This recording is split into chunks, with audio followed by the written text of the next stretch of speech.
Pernah tidak? Tiba-tiba tangan atau kaki terasa kesemutan, seperti ditusuk jarum kecil. Sedikit kebas, lalu setelah beberapa menit, hilang lagi.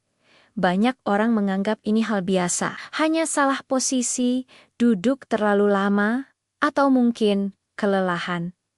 Memang benar, seringkali kesemutan tidak berbahaya. Namun dalam beberapa kondisi, tubuh sebenarnya sedang memberi sinyal bahwa ada sesuatu yang perlu diperhatikan. Saya Aisyah, seorang apoteker.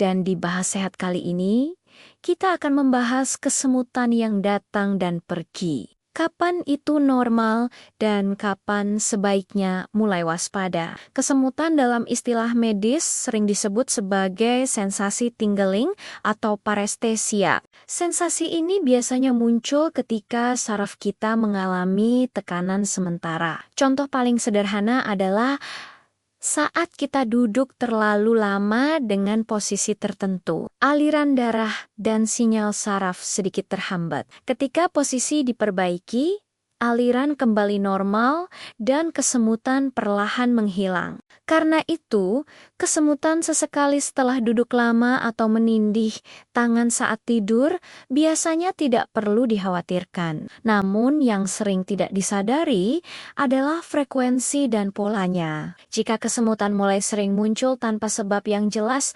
tubuh mungkin sedang memberi tanda, misalnya muncul berulang setiap hari, atau terjadi pada bagian tubuh yang sama terus-menerus, atau bahkan berlangsung cukup lama. Salah satu penyebab yang cukup sering adalah kelelahan saraf akibat aktivitas yang berulang. Contohnya penggunaan ponsel, mengetik, atau posisi tangan yang sama dalam waktu lama. Saraf yang terus bekerja bisa menjadi lebih sensitif. Selain itu, sirkulasi darah juga berperan penting. Jika aliran darah kurang lancar ke bagian tubuh tertentu, sensasi seperti kesemutan atau kebas bisa lebih mudah muncul. Gaya hidup yang terlalu lama duduk juga bisa mempengaruhi hal ini. Namun, ada juga kondisi lain yang kadang tidak disadari. Misalnya, kekurangan vitamin tertentu, terutama yang berkaitan dengan kesehatan saraf.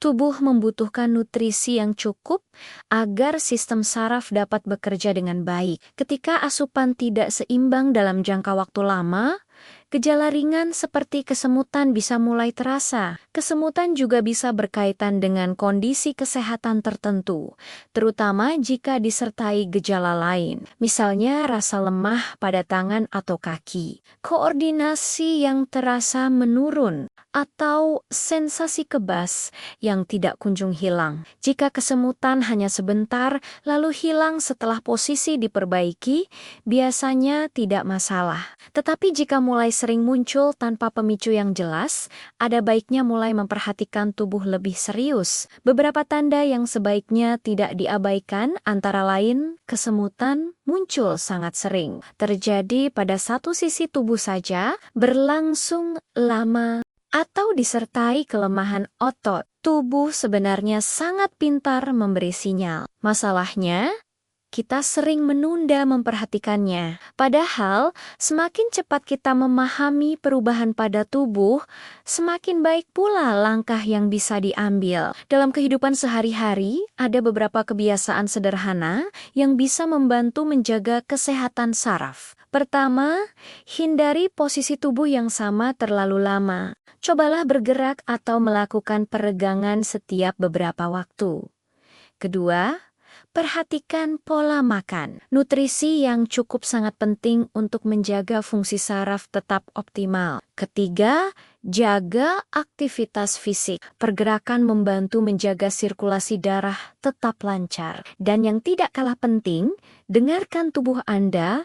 Jika sesuatu terasa berbeda dari biasanya, jangan langsung mengabaikannya. Kesemutan memang seringkali hal sederhana, tetapi kadang juga bisa menjadi pesan kecil dari tubuh bahwa ada sesuatu yang perlu diperhatikan. Mulai sekarang, coba lebih peka terhadap sinyal tubuh, karena kesehatan sering dimulai dari kesadaran kecil terhadap perubahan yang kita rasakan. Jika Anda pernah mengalami kesemutan yang datang dan pergi, coba perhatikan kapan biasanya muncul. Dan jika pembahasan ini bermanfaat, bagikan video ini kepada keluarga atau teman agar mereka juga lebih memahami tanda-tanda yang sering dianggap sepele.